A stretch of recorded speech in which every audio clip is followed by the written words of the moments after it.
Hello everyone, welcome to Virendra Rajasthan exam. आप सभी का वीरेंद्र राजस्थान एग्जाम के ऑफिशियल चैनल पे हार्दिक स्वागत और अभिनंदन है। जैसा कि आप सभी को विदित है, हमने सीटी 10+2 और राजस्थान पुलिस के लिए एक फाउंडेशन बैच स्टार्ट कर रखा है, जिसमें साइंस के अंदर अपन ने कल पढ़ा था धातु व अधातु वाला चैप्टर, जिसका पार्ट 1 कल हमने पढ़ा।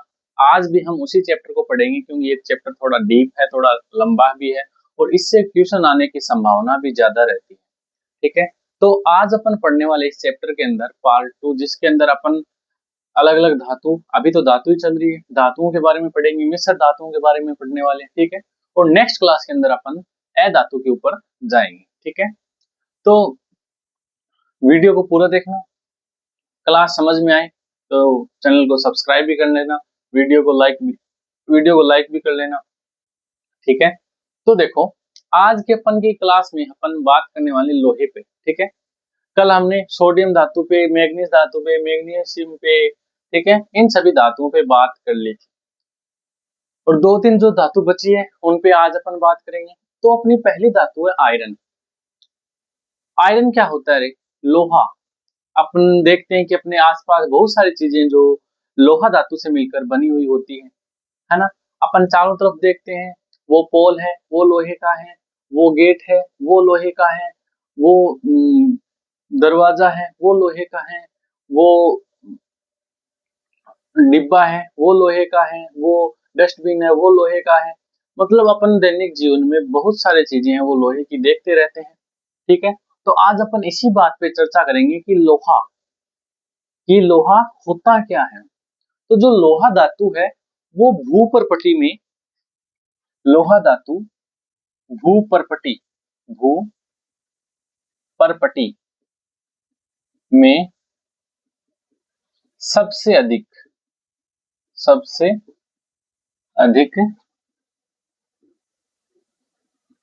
पाई जाने वाली धातु है, पाई जाने वाली धातु है। मतलब जो भूमि में अपन खुदाई करते हैं तो अलग अलग धातुएं तत्व वगैरह निकलते हैं, वैसे ही पूरी पृथ्वी में जो हमारी भूमि है, इसकी भूपर्पटी में जब भी अपन खुदाई करते हैं तो सबसे ज्यादा जो धातु प्राप्त होती है वो क्या है? आयरन है।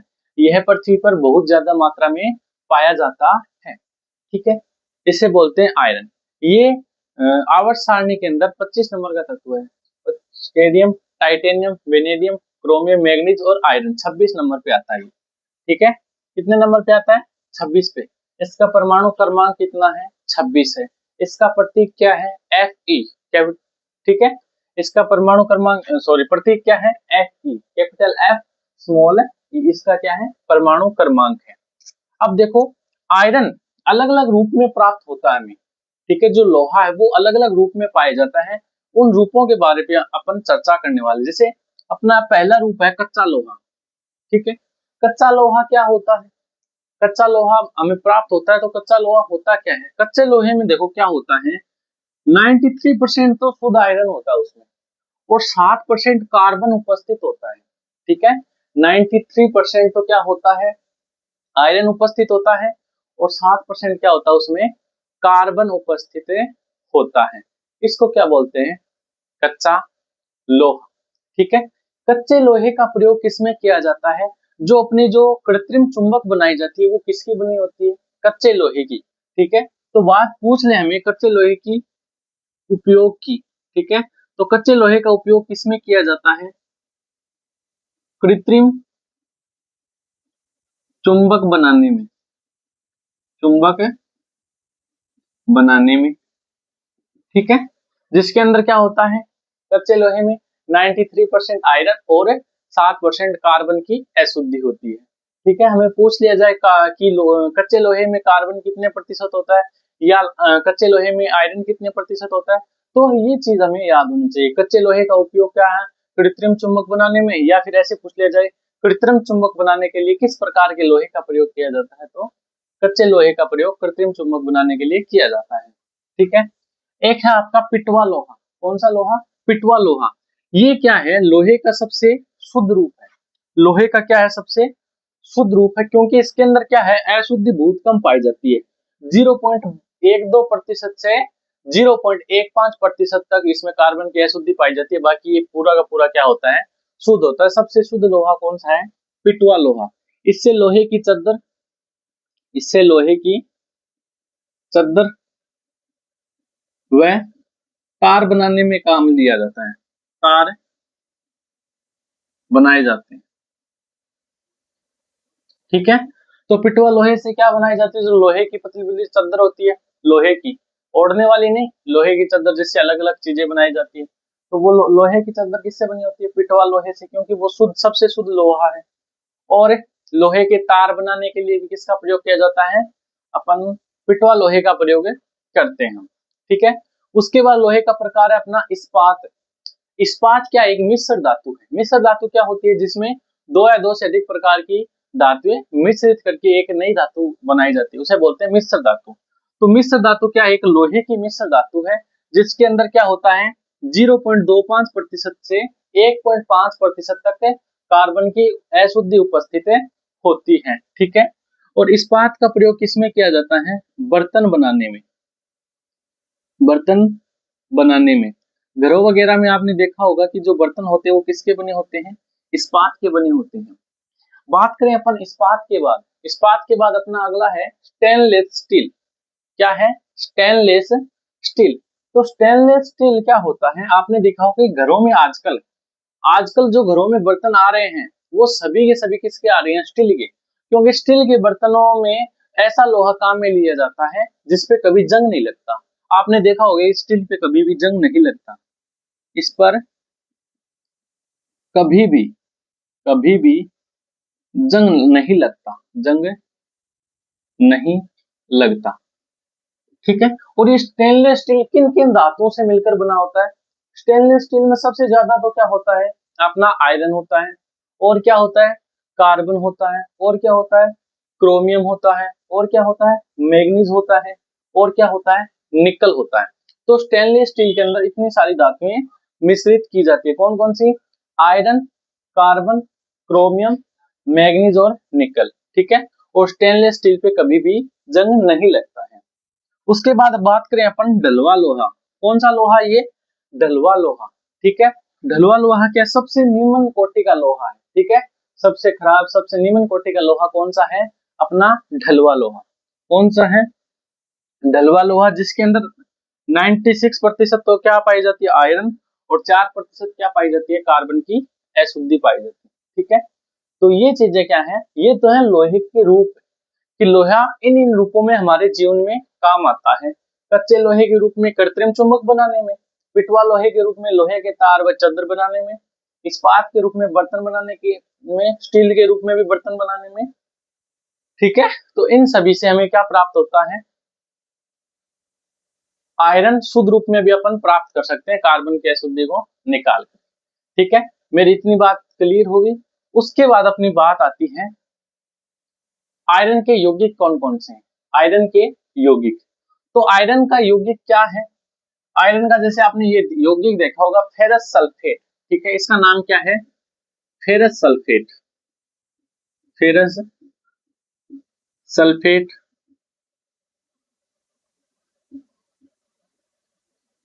फेरस सल्फेट,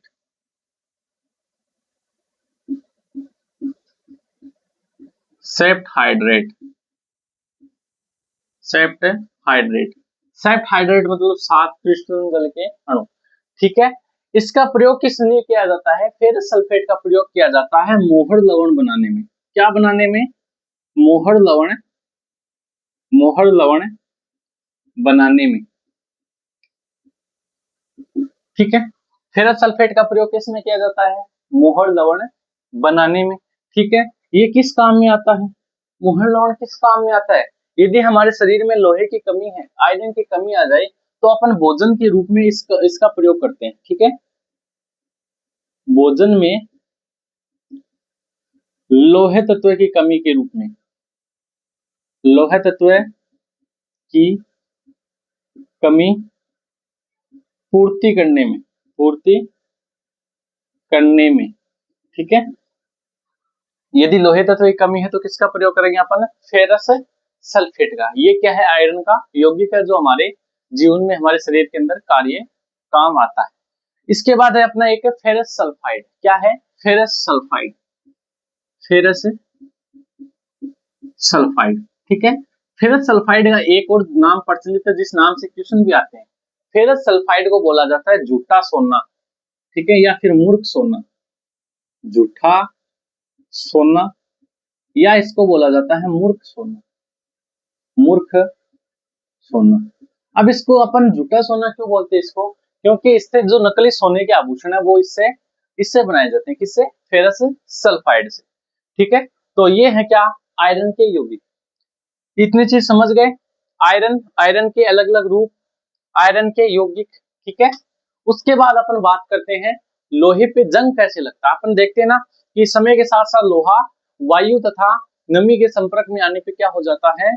संक्षारित होने लग जाता है और वो धीरे धीरे खराब होने लगता है और धीरे धीरे उसकी जो मजबूती है वो एकदम कमजोर हो जाती है। तो देखो, जब लोहे पे क्या जम जाए, अब देखो लोहे पे जंग लगता है तो आप क्या देखते हैं? लोहे के ऊपर बुरी बुरी परत चढ़ जाती है, यानी कि आयरन, वायु व नमी की उपस्थिति में अपने ऊपर भूरे रंग की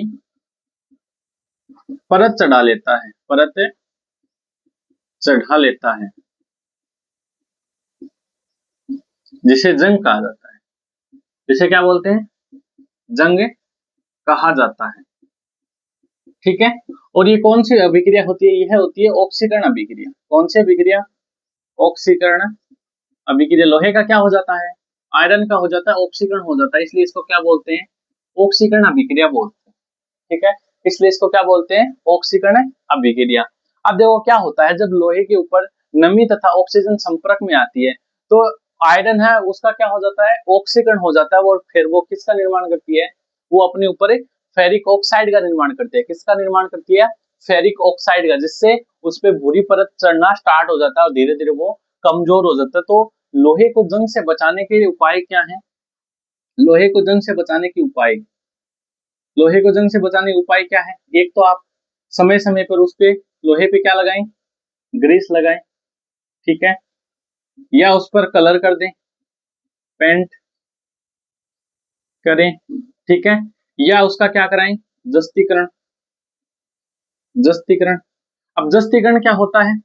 ठीक है, अब लोहे को जंग से सुरक्षित रखने के लिए लोहे पे जस्ते की परत चढ़ाना, लोहे पर जस्ते की परत चढ़ाना, परत चढ़ाना। ठीक है, इसको क्या बोलते हैं? जस्तीकरण बोलते हैं। तो लोहे के पे जंग लगने की बात समझ में आ गई। इसकी समीकरण, लोहे पे जंग क्यों लगता है? जल तथा ऑक्सीजन की संपर्क में आने से इस पे जंग लगता है, क्योंकि इसके ऊपर फेरिक ऑक्साइड की परत बन जाती है और इस परत को क्या बोलते हैं? जंग बोलते हैं। जंग से बचने के लिए क्या इसका उपयोग किया जाता है? ग्रीस लगाना पड़ता है, पेंट करना पड़ता है, जस्तीकरण करना पड़ता है। जस्तीकरण क्या होता है? लोहे की धातुओं को जंग से बचाने के लिए उनपे जस्ते की परत चढ़ाना। ठीक है, और जो लोहे पे जंग लगना है ये किस प्रकार की अभिक्रिया है? लोहे पे जंग लगना एक ऑक्सीकरण अभिक्रिया। किस प्रकार की अभिक्रिया है? ऑक्सीकरण अभिक्रिया है। ठीक है, तो लोहे के बारे में, आयरन के बारे में इतनी बातें आपको क्लियर हो गई। तो अब आगे बढ़ते हैं अपन। आप लिख सकते हो इतना।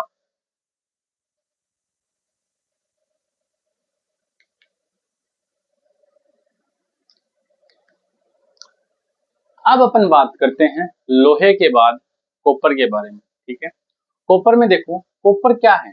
कॉपर यानी कि तांबा। ठीक है, तांबे का प्रतीक क्या होता है? Cu, copper. ठीक है, तो कॉपर क्या है? कॉपर मानव द्वारा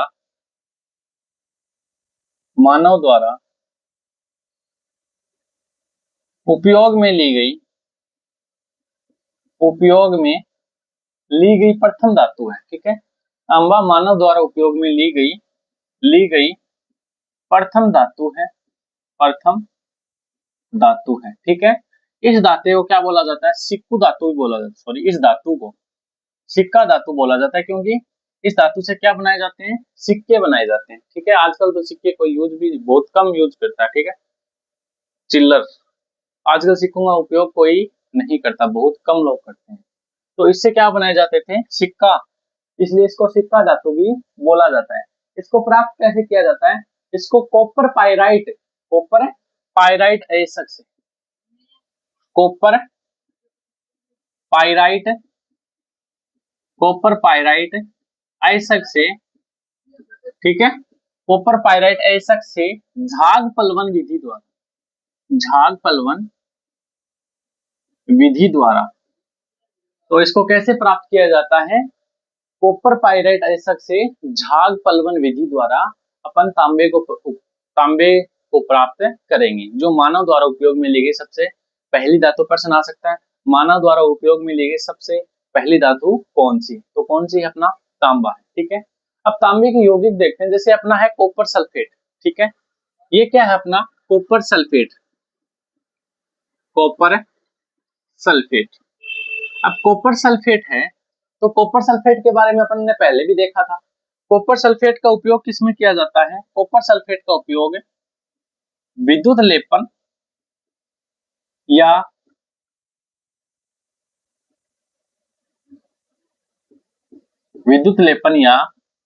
विद्युत बैटरी में इसका प्रयोग होता है। विद्युत बैटरी में इसका प्रयोग होता है। ठीक है, तो विद्युत लेपन और विद्युत बैटरी में किसका प्रयोग किया जाता है? Copper sulphate. उसके बाद अपना अगला यौगिक है रोल्ड गोल्ड। ठीक है, रोल्ड गोल्ड। अब इसको गोल्ड क्यों बोलते हैं? रोल्ड गोल्ड क्यों बोलते हैं? क्योंकि इसका प्रयोग किया जाता है नकली सोने के आभूषण बनाने में, नकली सोने के आभूषण बनाने में, जिससे असली जैसे लगते हैं, इसलिए इसको क्या बोला जाता है? रोल्ड गोल्ड बोला जाता है। और इसमें क्या होता है? 90% इसमें तांबा होता है और 10% इसमें क्या मिलाया जाता है? एल्यूमिनियम। तो हमने एल्यूमिनियम धातु के अंदर पढ़ा था ना कि एल्यूमिनियम का प्रयोग किसमें किया जाता है? तो सोने के आभूषण बनाने में भी एल्यूमिनियम धातु का थोड़ा योगदान होता है। ठीक है, इतनी बात क्लियर होगी। उसके बाद ये क्या है अपना? Copper oxide. ठीक है, इसको क्यूप्रस ऑक्साइड भी बोलते हैं। क्या बोलते हैं? क्यूप्रस ऑक्साइड भी बोलते हैं। ठीक है, और इसको क्या बोलते हैं अपन? वो बिना बुझा हुआ चूना, है ना, बोलते हैं ना, बिना बुझा हुआ चूना। सॉरी सॉरी सॉरी, वो है CaO, सॉरी, कैल्शियम ऑक्साइड को बोलते हैं बिना बुझा हुआ चूना। ठीक है, कैल्शियम ऑक्साइड को क्या बोलते हैं? बिना बुझा हुआ चूना, बिना बुझा हुआ चूना। तो ए और यू देख के कंफ्यूज मत हो जाना। कैल्शियम ऑक्साइड और कैल्शियम हाइड्रोक्साइड को क्या बोलते हैं? बुझा हुआ चूना। ठीक है, बुझा हुआ चूना। और बुझा हुआ चूना कैसे प्राप्त किया जाता है? जब अपन बिना बुझे चूने यानी कि कैल्शियम ऑक्साइड की अभिक्रिया जल के साथ करवाते हैं, इसको जल में डालते हैं, तो कैल्शियम हाइड्रोक्साइड का प्रयोग बनता है और साथ में क्या निकलती है? ऊष्मा भी निकलती है। ठीक है, ये है अपना क्यूप्रस ऑक्साइड। क्यूप्रस ऑक्साइड का प्रयोग किसमें किया जाता है? ठीक है, आपने रूबी देखी होगी, माणिक। तो रूबी को रंग देने में, या फिर ऐसे कर लो, रूबी के कांच को रंग देने में मतलब उसमें कलर देने का काम कौन करता है? रूबी यानी कि माणिक। ठीक है, जो पुराने जमाने में होते थे ना, डायमंड वगैरह, उसमें किसका प्रयोग किया जाता है? तो क्यूप्रस ऑक्साइड का प्रयोग किया जाता है। तो ये है अपना तांबा। तांबे के बारे में आप सब लिख सकते हैं। और हाँ, तांबा है ना, हमारे शरीर में भी पाया जाता है। यदि यदि शरीर में इसकी मात्रा बढ़ जाए, शरीर में कॉपर की मात्रा बढ़ने पर, कॉपर की मात्रा बढ़ने पर विल्सन नामक रोग भी हो जाता है। कौन सा रोग? विल्सन नामक रोग। ये याद रखना, ये क्वेश्चन परीक्षाओं में पूछा जाता है, विल्सन नामक रोग। ठीक है, इतना क्लियर हो गया? लिख सकते हैं आप।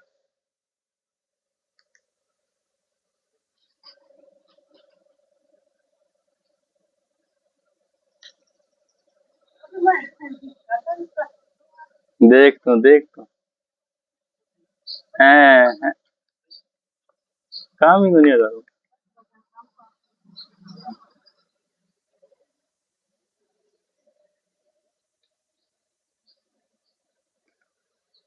आप देखो,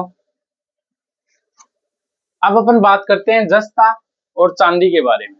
इसके बारे में, जस्ता और चांदी के बारे में। तो देखो जस्ता क्या होता है।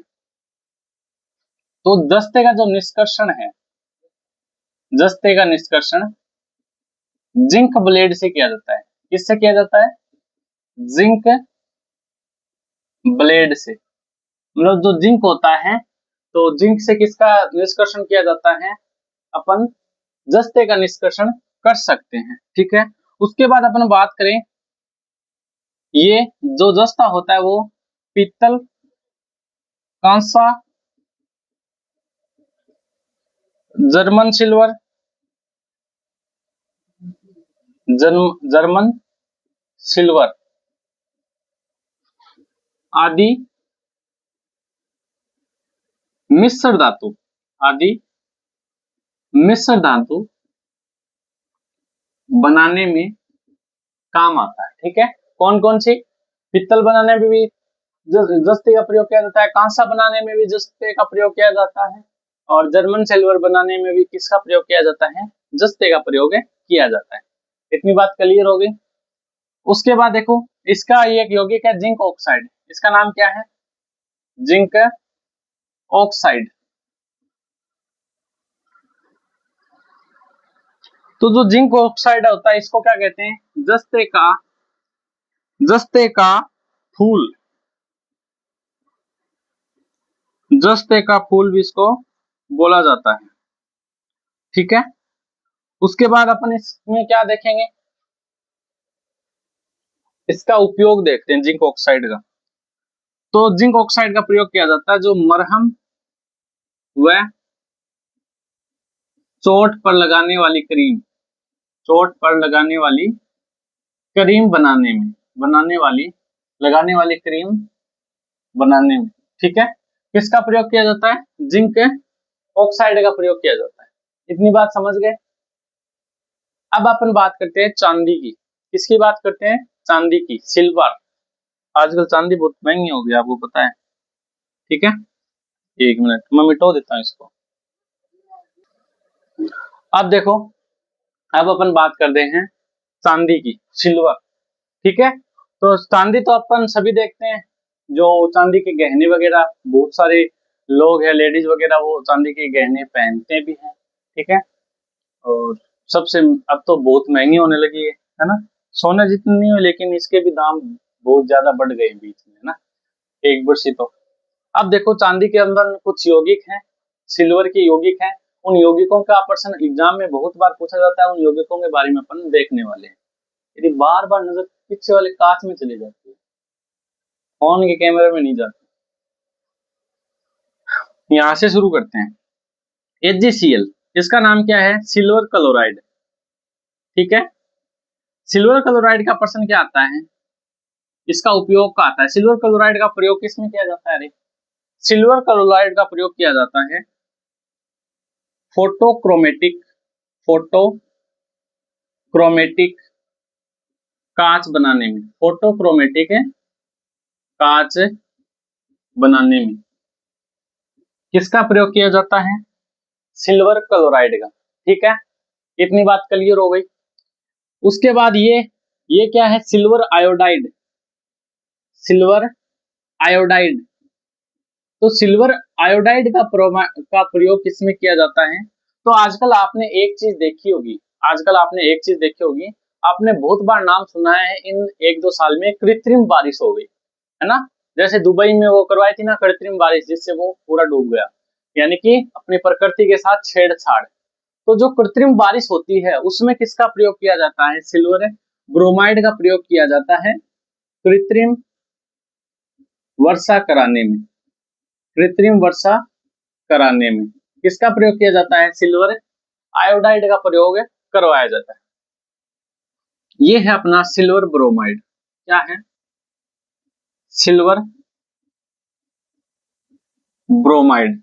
सिल्वर ब्रोमाइड का प्रयोग किसमें किया जाता है? अपन बहुत बार देखते हैं, मैंने बहुत बार ये चीज भी बताई, बहुत बार एग्जाम में भी आया है।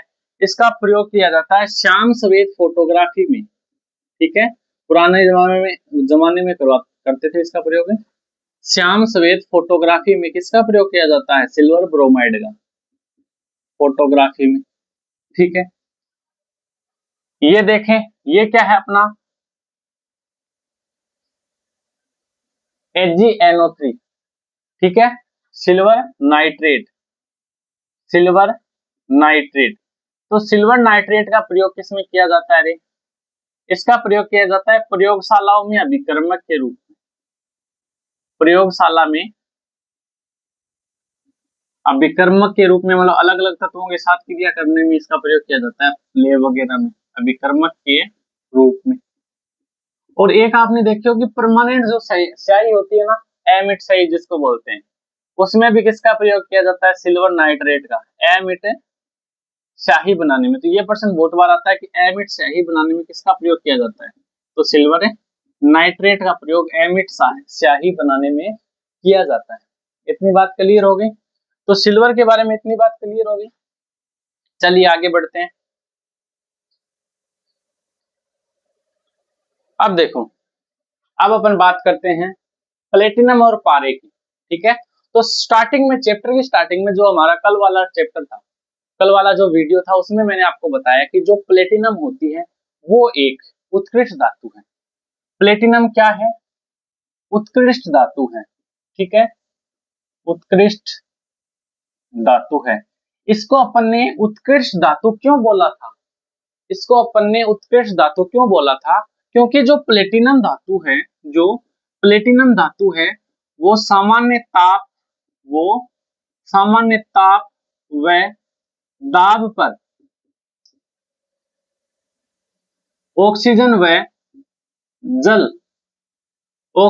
जल के साथ क्रिया नहीं करती, जल के साथ क्रिया नहीं करती है,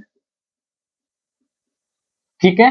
तो जो प्लेटिनम धातु है वो एक उत्कृष्ट धातु है। उत्कृष्ट धातु क्यों है? क्योंकि वो सामान्य ताप और दाब पे जल के साथ क्रिया नहीं करती है, ना ऑक्सीजन के साथ क्रिया करती है, इसलिए इसको क्या कहते हैं? उत्कृष्ट धातु, ठीक है।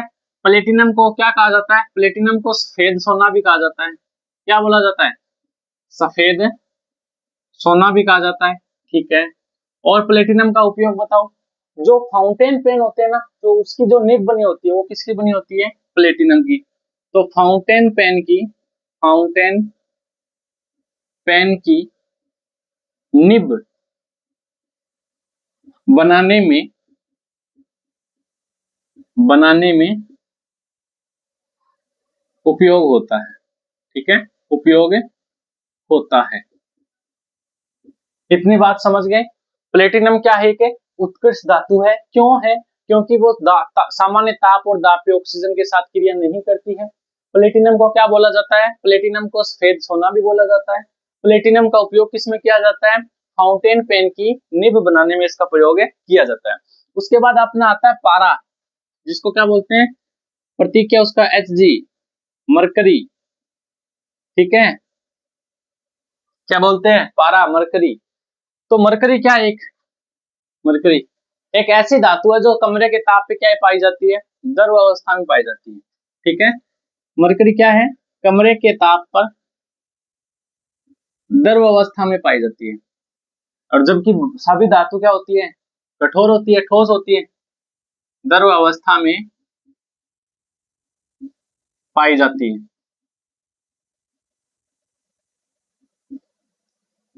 ठीक है। ये क्या है? अब इससे बना होता है एक अपना HGS, ठीक है, यानी कि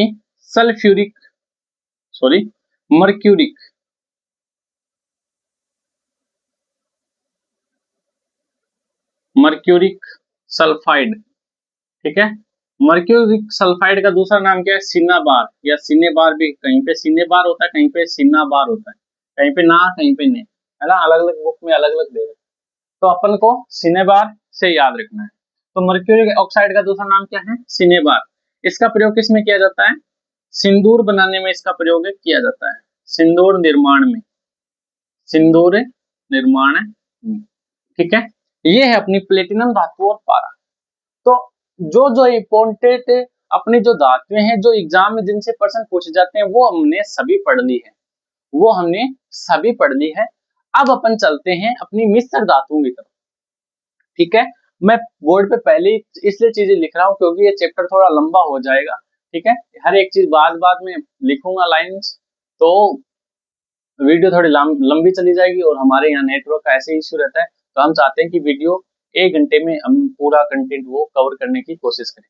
ठीक है, इसलिए वीडियो को बीच में रोका जाता है, बोर्ड पे लिखा जाता है, फिर आपको पढ़ाया जाता है। ठीक है, इतनी चीज आप समझ गए होंगे।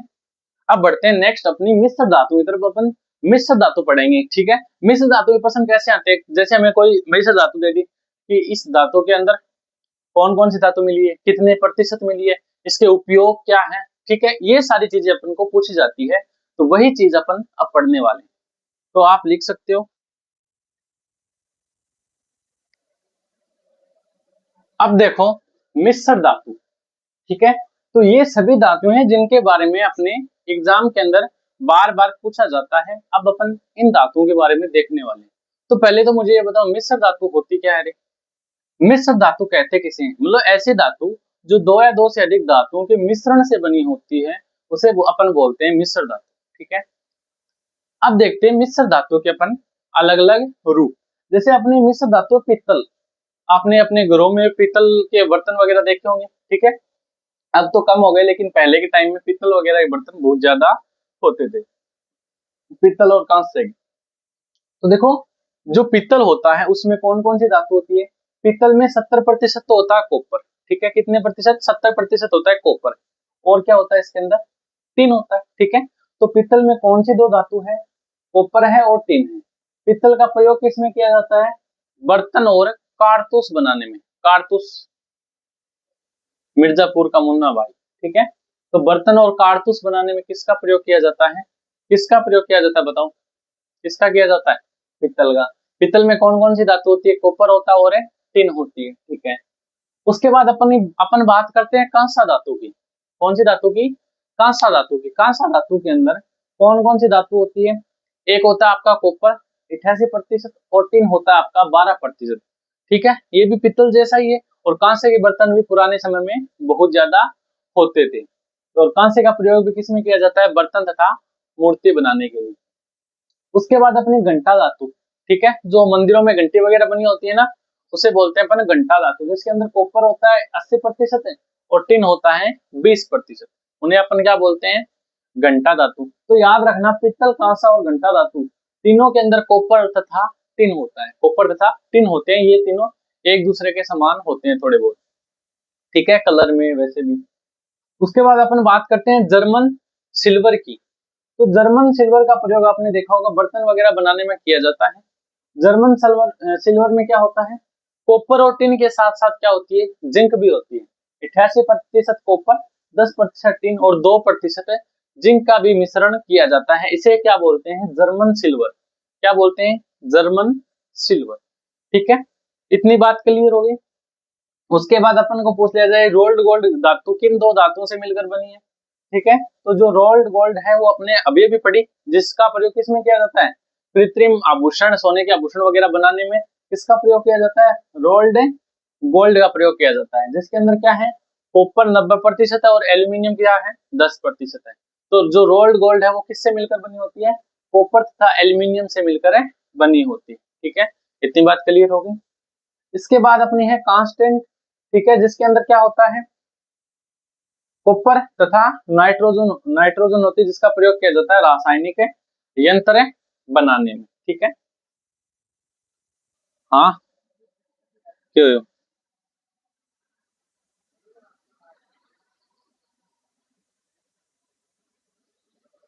ठीक है, इतनी बात क्लियर होगी। उसके बाद कांस्टेंट के बाद अपना क्या है? नाइक्रोम। नाइक्रोम में कौन कौन सी धातु होती है? निकल होती है, ईआर यानी कि इरिडियम और मैग्नीज। ये थोड़ा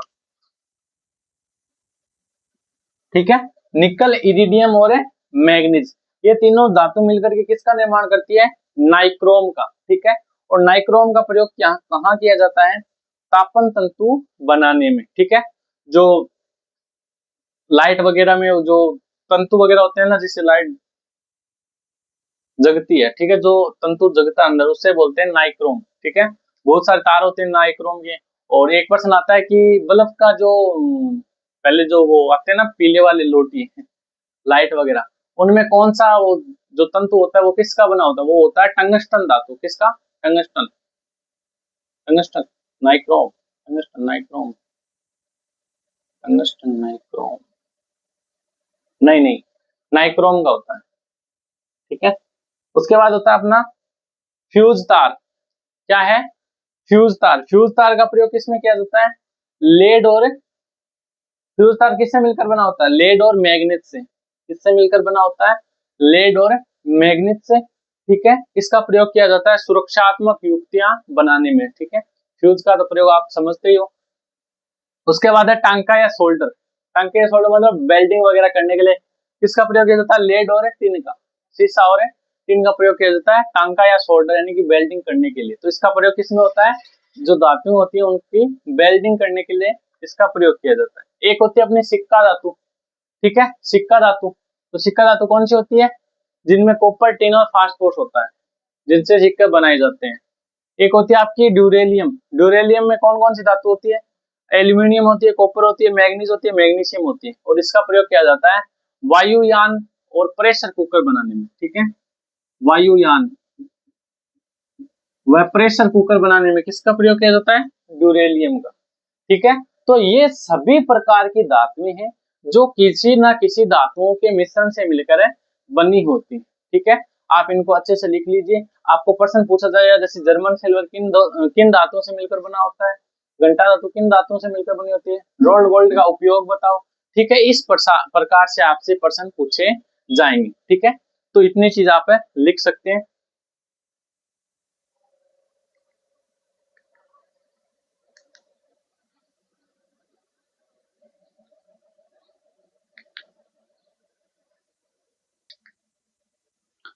अब देखो,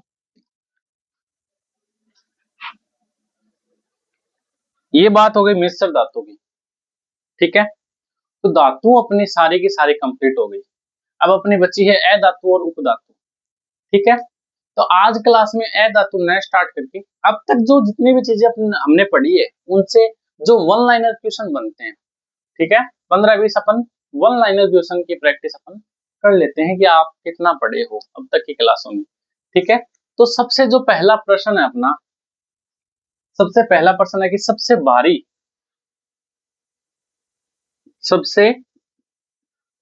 सबसे भारी तत्व कौन सा है? सबसे भारी तत्व कौन सा है? सबसे भारी तत्व है यूरेनियम। कौन सा तत्व है? यूरेनियम। तो एग्जाम में पूछेगा कि निम्न में से सबसे भारी तत्व कौन सा है? कौन सा होगा आपका? यूरेनियम। कौन सा होगा? यूरेनियम, ठीक है। उसके बाद सबसे कठोर धातु, ऐसे पूछ सकता है, सबसे कठोर धातु कौन सी है? सबसे कठोर धातु कौन सी है? तो सबसे कठोर धातु कौन सी होती है? सबसे कठोर धातु होती है प्लेटिनम। कौन सी होती है? प्लेटिनम, ठीक है। तो प्लेटिनम अपन सही कर देंगे, प्लेटिनम, ठीक है। जिसका सिंबल क्या है? कैपिटल पी और स्मॉल टी, ठीक है। अब देखो, अगला प्रश्न है विद्युत की सबसे अच्छी सुचालक धातु कौन सी है? ठीक है, विद्युत की सबसे अच्छी सुचालक धातु, सबसे अच्छी सुचालक धातु, ठीक है। तो विद्युत की सबसे अच्छी सुचालक धातु कौन सी होती है? अपनी चांदी, सिल्वर। कौन सी होती है अपनी? ठीक है, चांदी। प्रतीक क्या है? Ag। ये क्या है? सबसे अच्छी सुचालक धातु है, ठीक है। इतनी बात क्लियर हो गई। अगला प्रश्न जैसे आ जाए, चांदी के समान, चांदी के समान चमकने वाली धातु कौन सी है? चमकने वाली धातु कौन सी है? तो जो चांदी के समान चमकती है वो धातु कौन सी है अपनी? मैंने आपको बताया था, मैंने आपको धातु में पढ़ाई तब बताया था, चांदी के समान कौन सी धातु चमकती है ज्यादा? कैल्शियम। ठीक है, ठीक है।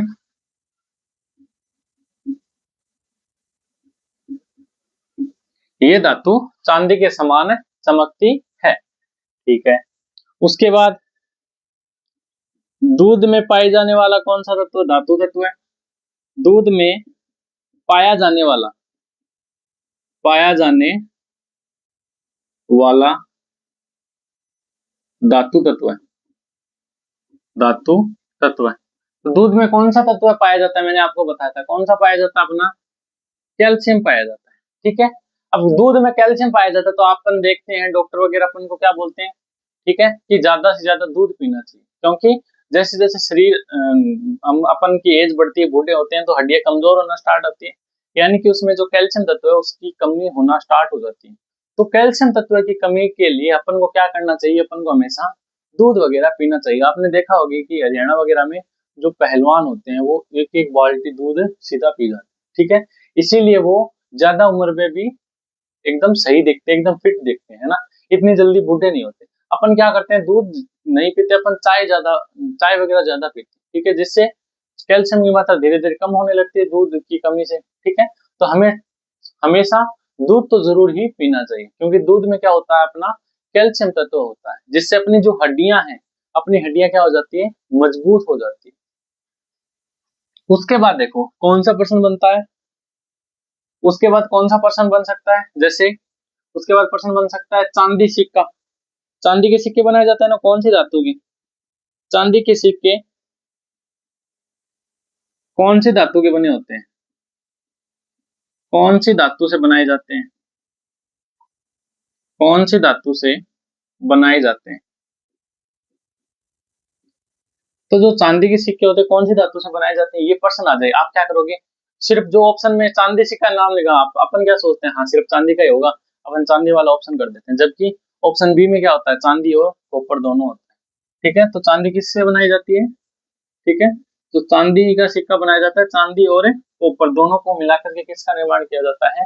चांदी के सिक्कों का निर्माण किया जाता है। ठीक है, उसके बाद अगला प्रश्न, विटामिन 12 में, विटामिन बी 12 में कौन सी धातु पाई जाती है? कौन सी धातु पाई जाती है? तो विटामिन बी 12 में कौन सी धातु पाई जाती है? अरे विटामिन बी 12 में पाई जाती है अपनी कोबाल्ट धातु। कौन सी धातु? कोबाल्ट धातु, कोबाल्ट धातु। ठीक है, विटामिन बी 12 में कोबाल्ट धातु पाई जाती है। इतनी बात क्लियर हो गई। नेक्स्ट, नेक्स्ट बताओ, नेक्स्ट प्रश्न है, सफेद सोना कौन सी धातु को बोलते हैं? सफेद सोना कौन सी धातु होती है? कौन सी धातु होती है? ये प्रश्न आ जाए कि सफेद सोना नाम से कौन सी धातु पाई जाती है। देखो ये सभी वन लाइनर मैंने जो थ्योरी पढ़ाई उसी में से मैं निकाल करके आपको पढ़ा रहा हूँ। तो जिसने भी पिछली वाली क्लास नहीं देखी है वो जाकर के वो पहले वाली क्लास देखिए, धातु और अधातु का पार्ट 1, ये है पार्ट 2। ठीक है, अगर आपने ये सभी वीडियो देख लिए, नोट्स बना लिए, अच्छे से थ्योरी को याद कर लिया, तो ये सभी वन लाइनर आपको मुख जवानी याद हो जाएंगे। ठीक है, तो सफेद सोना कौन सी धातु होती है? प्लेटिनम। मैंने किसके बारे में बताया था? आज ही बताया था मैंने, प्लेटिनम को क्या बोला जाता है? सफेद सोना बोला जाता है। ठीक है, और जूठा सोना किसे बोला जाता है? जूठा सोना, मूर्ख सोना, उसे बोला जाता है फेरस सल्फाइड को। ठीक है, तो प्रश्न आ जाता है जूठा सोना, जूठा सोना कौन सी धातु होती है? कौन सी धातु होती है? तो जूठा सोना कौन सी धातु होती है रे? जूठा सोना होती है अपनी FeS, ferrous sulphide, ferrous sulphide, इसको जूठा सोना बोलते हैं। एक है सफेद सोना, एक जूठा सोना, ऐसे क्वेश्चन आ सकते हैं। ठीक है, तो आप इतने लिख लीजिए, मैं शेयर डाल देता हूं।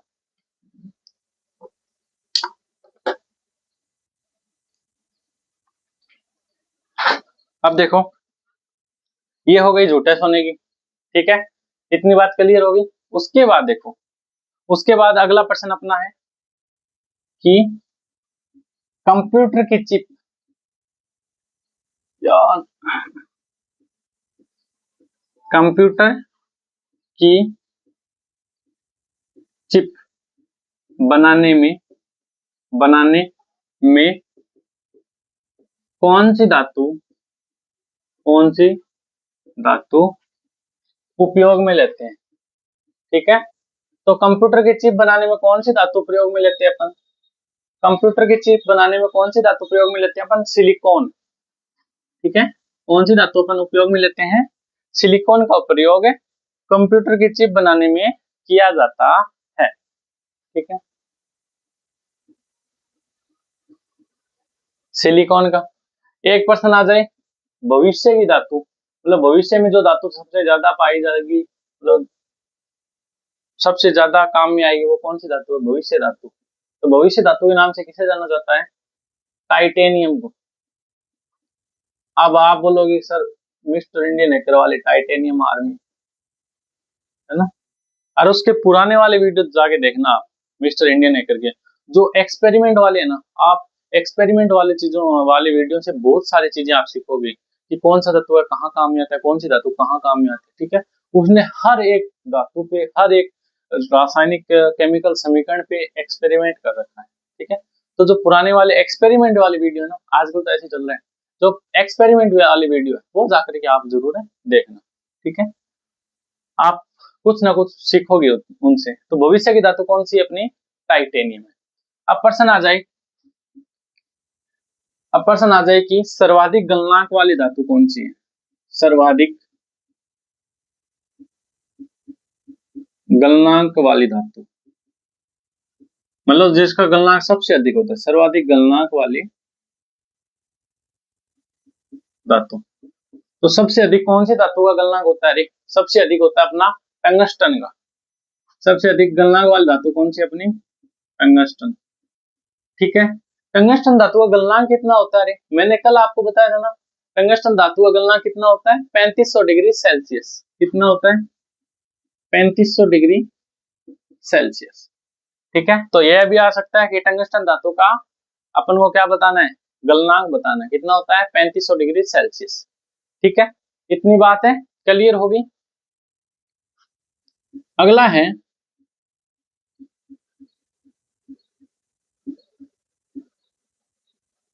आतिशबाजी, आतिशबाजी, आतिशबाजी के दौरान आपने पटाखे वगैरह चलाए होंगे घरों में, है ना। अब पटाखे वगैरह चलाते तो वो कलर वाले होते हैं ना, कि कहीं हरा कलर आ गया, कहाँ कहीं लाल आ गया, ठीक है, कहीं वो पीला पीला व्हाइट व्हाइट वो आ गया। तो ये कलर किसके कारण होते हैं, वो कौन सी धातु है। तो आतिशबाजी के दौरान हरा रंग, हरा रंग, हरा रंग के दौरान हरा रंग कौन सी धातु के कारण होता है, कौन सी धातु के कारण होता है, होता है। मतलब धातु यह नहीं कि धातु का पतरा उठाया उसमें डाल दी, नहीं, उस धातु का चूर्ण डाला जाता है उनमें ताकि उसका कलर आए। तो आतिशबाजी के दौरान जो हरा रंग है वो कौन सी धातु के कारण आता है, वो आता है बेरियम धातु के कारण, ठीक है, किसके कारण, बेरियम धातु के कारण। उसके बाद अपन बात करें कि आतिशबाजी के दौरान लाल रंग, लाल रंग किसके कारण आता है, जो पटाखे वगैरह चलाते हैं तो जो आसमान में लाल रंग आता है वो किसके कारण आता है, लाल रंग, वो आता है, एक धातु होती है SR, जिसको बोलते हैं, सारांशियम, ठीक है,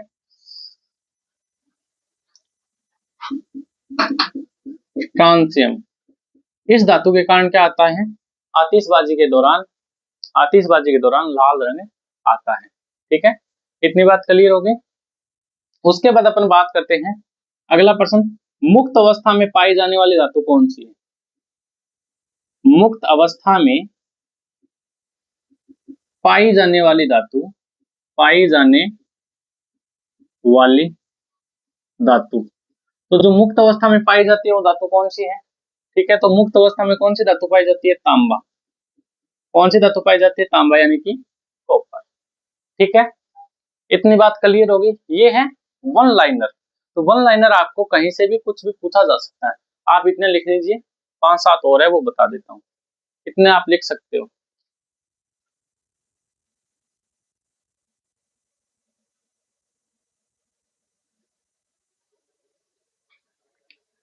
तो मैं ये मिटो देता हूँ ना, इधर वाले स्क्रीनशॉट भी ले सकते हो, बीच में मैं साइड होता हूँ तब।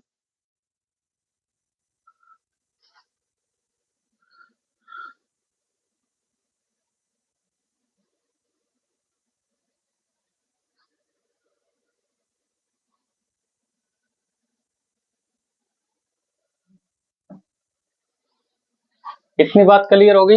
मुक्त अवस्था में कौन सी धातु पाई जाती है? तांबा। ठीक है, फिर से बता देता हूँ। जो कंप्यूटर वगैरह में चिप बनाई जाती है वो कौन सी धातु की बनाई जाती है?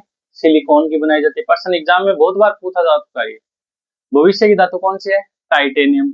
सर्वाधिक गलनांक वाली धातु कौन सी है? टंगस्टन। टंगस्टन धातु का गलनांक कितना होता है?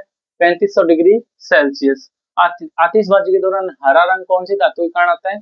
बेरियम धातु के कारण आता है। ठीक है, और आतिशबाजी के दौरान लाल रंग कौन सी धातु के कारण आता है? स्ट्रांसियम धातु के कारण, एसआर। और मुक्त अवस्था में पाई जाने वाली धातु किसे कौन सी होती है? तांबा। उसके बाद प्रश्न आता है धातुओं का राजा। धातुओं का राजा कौन सी धातु को बोलते हैं रे? 16वां, धातुओं का राजा। तो धातुओं को राजा किसे बोला जाता है? धातुओं को राजा, धातुओं का राजा बोला जाता है सोने को, सोना। ठीक है, उसके बाद प्रश्न आ जाए सिनेबार। सिनेबार किस धातु का आयस्क है? सिनेबार किस धातु का आयस्क है? तो सिनेबार कौन सी धातु का आयस्क है रे? सिनेबार है अपना मरकरी, पारा। ठीक है, मरकरी, पारा, इस धातु का आयस्क कौन सा है? सिनेबार है। ठीक है, उसके बाद बिना बुझा हुआ चूने का सूत्र। बिना बुझा हुआ चूना, बिना बुझा हुआ चूना। तो बिना बुझा हुए चूने का सूत्र क्या है? Calcium oxide. ठीक है, और बुझा हुआ चूना का, बुझा हुआ चूना, बुझा हुआ चूने का सूत्र क्या है? ये पर्सन बहुत बार आ चुका है एग्जाम में, COH की वोल्टेज। ये सभी क्वेश्चन जो आ चुके हैं ना धातु है धातु वाले चैप्टर से, वो सभी क्वेश्चन मैं आपको बता रहा हूँ। ठीक है, तो बुझा हुआ चूने का सूत्र क्या है? Calcium hydroxide. ठीक है, और एक प्रश्न है, एक लाइन लिख लीजिए कि वायुयान निर्माण में, वायुयान निर्माण में प्लेडियम धातु का प्रयोग भी होता है। प्लेडियम धातु का उपयोग होता है, उपयोग होता है। ठीक है, इतनी बात क्लियर होगी। तो ये सभी क्या है अपने जो एग्जाम में प्रश्न आ चुके हैं। जैसे एक है वो तो नेक्स्ट चैप्टर में आ जाएगा। ठीक है, तो इतनी सारी चीजें आपको अच्छे से याद होनी जरूरी है। ये सारे क्वेश्चन एग्जाम में बहुत बार पूछे जा चुके हैं। ठीक है, बहुत बार। ठीक है, तो इन सभी क्वेश्चनों को मैंने एग्जाम पेपर से जितने भी आ चुके हैं उनसे PYQ के रूप में निकाला है। तो ये क्वेश्चन तो आपको याद ही होने चाहिए। अब तो आप समझ गए होंगे कि थ्योरी से कैसे क्वेश्चन बन सकते हैं, कैसे क्वेश्चन आते हैं उनके। ठीक है, तो इतनी सारी चीजें आपको एकदम बिल्कुल थ्योरी को डिटेल से पढ़ोगे, हमारे पुराने वाले वीडियो जाके उस क्लास को भी देखोगे, तब आपको समझ में आने लग जाएगा। ठीक है, तो यदि आपको ये क्लास समझ में आ गई हो तो वीडियो को लाइक करना और चैनल को सब्सक्राइब भी कर लेना। कमेंट में बताना कि कौन सा टॉपिक समझ में नहीं आया, कोई दिक्कत है, कोई डाउट हो। ठीक है, और अगर कोई मुझसे भी गलती हुई हो तो मेरी गलतियां भी मुझे बताना। ठीक है, क्योंकि जब आप मुझे मेरी गलतियां बताओगे तो मैं उस गलती में और सुधार कर पाऊंगा और बेहतर से बेहतर कंटेंट, बेहतर से बेहतर कंटेंट आपको मैं डिलीवर कर पाऊंगा। और हाँ, रीजनिंग की क्लास भी बहुत जोरों शोरों से चल रही है। रीजनिंग भी अब धीरे धीरे बच्चों के साथ तालमेल बैठने लगा, सब कुछ अच्छे चल रहा है। रीजनिंग के अंदर अपना कैलेंडर वाला टॉपिक चल रहा है। तो अभी कल एक क्लास आई थी कैलेंडर की, और आज कैलेंडर की क्लास है। कैलेंडर 4-5 क्लासों में कैलेंडर कंप्लीट होगा। तो कैलेंडर को बिल्कुल जल्दी एग्जाम में क्वेश्चन एकदम फास्ट करने के लिए मैं आपको ट्रिक्स के साथ एकदम बेसिक कॉन्सेप्ट समझाऊंगा, हर एक चीज मैं आपको बताने वाला हूँ। तो रीजनिंग के क्लास भी मिलिए, हर शाम 5 बजे अपनी रीजनिंग की क्लास यूट्यूब चैनल पे अपलोड होती है, ठीक है। और हमारे कमेंट में टेलीग्राम चैनल का लिंक दिया गया है, उसको भी आप फॉलो कर लीजिए, क्योंकि जो सभी अपडेट है हमारे एग्जाम वगैरह की वहां पे मिलती रहती है। और करंट अफेयर की क्लासें आपकी 1 जुलाई से लाइव स्टार्ट होने वाली है सुबह 6 बजे। तो 1 जुलाई से सुबह 6 बजे आना मत भूलना, ठीक है। और जिन जिन बच्चों का अभी वनपाल वाला पेपर है 28 जून को वनपाल वाला पेपर है, तो उनको बेस्ट ऑफ लक। मिलते हैं नेक्स्ट वीडियो में। धन्यवाद। जय राजस्थान।